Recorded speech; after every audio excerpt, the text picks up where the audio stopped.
कर्म कमंडल कर लिए तुलसी जहाँ तहाँ जाया, सरिता कोप समुद्र अधिक नायक समाया। देहो कर्म रूपी कमंडल यानी कि हम कितनों कर्म कर ले, कर्म रूपी कमंडल ले करके हम चाहे महाराज समुद्र के पास चले जाएं और चाहे कूप, कूप माने जानते हो ना, तालाब, क्या होता है तालाब, तो महाराज चाहे कर्म रूपी कमंडल को हम समुद्र के पास लेके चले जाएं और चाहे महाराज कुएं के पास लेके चले जाएं, लेकिन फल कितना आएगा, जल कितना आएगा, केवल जितना हमारा आपका कमंडल है।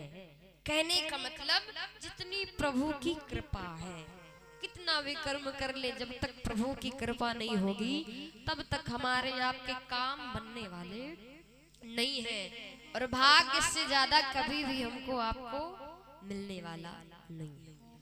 तो कभी कभी लोग शंका करते,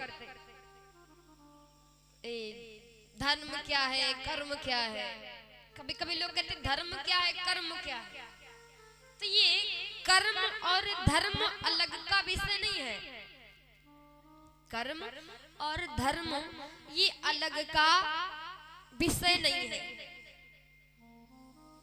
धर्म करने के लिए कर्म करना पड़ेगा, धर्म करने के लिए कर्म करना पड़ेगा और महाराज सच्चा वही कर्म है जो धर्म से जुड़ा होता है। नहीं तो कर्म तो कई प्रकार के होते हैं, लोग अधर्म करते वो भी कर्म है और सत्कर्म करते वो भी कर्म है, लेकिन सच्चा कर्म वही है जो धर्म से जुड़ा हुआ कर्म है, वही हमारा आपका सच्चा कर्म है।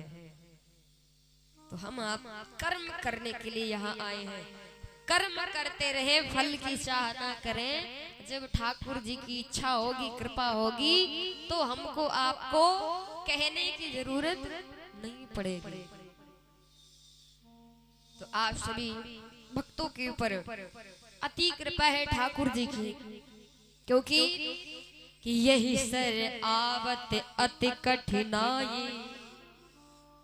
और महाराज यही सर आवत अति कठिनाई, भगवान की कथा में या भगवान की भक्ति में बहुत बड़ी कठिनाई है, ये सरल से नहीं मिलती, सरलता से भगवान की भक्ति नहीं मिलती है।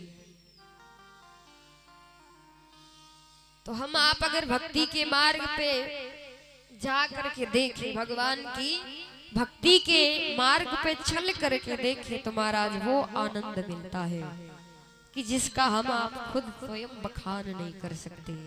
क्योंकि मेरे प्रभु श्री राम के नाम में इतनी बड़ी महिमा है, मेरे प्रभु श्री राम के नाम में इतनी बड़ी महिमा है कि मेरे स्वयं प्रभु श्री राम नाम की बढ़ाई नहीं कर सकते।